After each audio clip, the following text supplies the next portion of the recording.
Hello everyone, আসসালামু আলাইকুম। মা কিচেনে সবাইকে শুভেচ্ছা জানিয়ে শুরু করছি সিমের দানা দিয়ে দুর্দান্ত স্বাদের রেসিপি। চলুন শুরু করা যাক। চুলাটা অন করে কড়া বসিয়ে তেল দিয়ে দিলাম। আটা বা ময়দা একটু গরম হয়ে গেলে মাছগুলো দিয়ে দিব।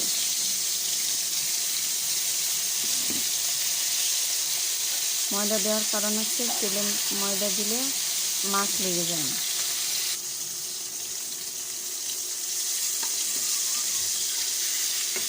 এই যে মাছ ছাড়িয়ে গেছে, মাছগুলো উল্টে নেব। এইভাবে সব মাছগুলো ভেজে নেব। মাছগুলো ভেজে উঠে নেওয়ার পরে ওই তেলে আর একটু তেল দিয়ে দিলাম।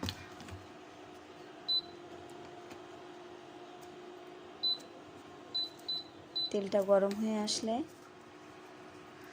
কাঁচামরিচ, পেঁয়াজ বাটা, রসুন বাটা, লবণ আর একটু হলুদ দিয়ে নেড়ে চেড়ে ভেজে নেব।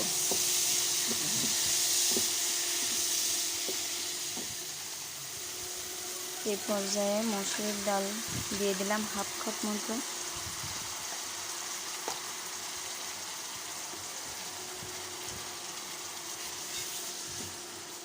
ডাল দিয়ে একটু নাড়াচাড়া করে নিচ্ছি।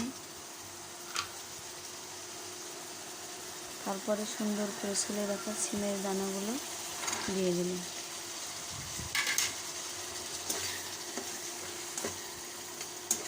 সিমের দানা, মসুরের ডাল দিয়ে 4-5 মিনিট মতো একটু কষিয়ে নিই। দিয়ে দিচ্ছি রসুনের কোয়া 4-5। যে কষানো শেষ, এবার পানি দিয়ে দিলাম।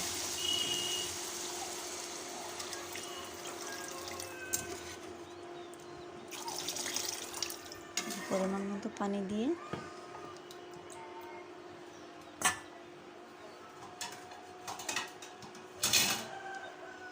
ঢেকে দিব। ফিরে আসছি 10 মিনিট পরে। ডাউলটা অনেক সিদ্ধ হয়ে গেছে, দানাগুলোও সিদ্ধ হয়ে গেছে।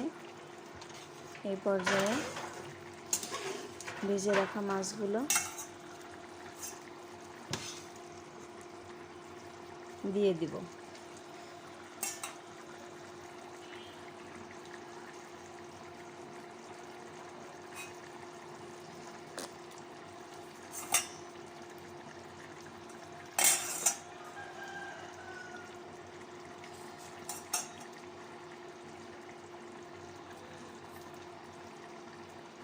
মাছগুলো দেওয়া শেষ।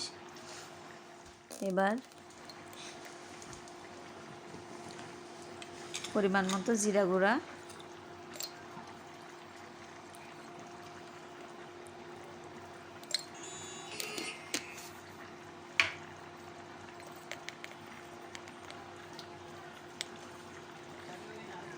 আর একটু গরম মশলার গুঁড়া দিয়ে দিলাম।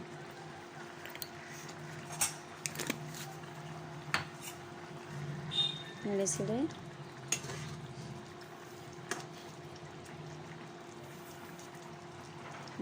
দিয়ে লবণ হয়েছে কিনা সেটা একটু চেক করে নেব।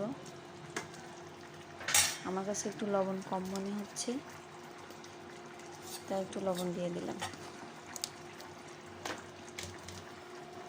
ঢেকে দিয়ে 5 মিনিট জাল করার পরে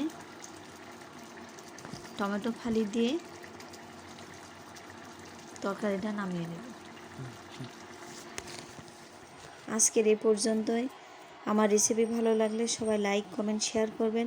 আমার নতুন চ্যানেলটি সবাই সাবস্ক্রাইব করবেন। ভালো থাকুন। আসসালামু আলাইকুম।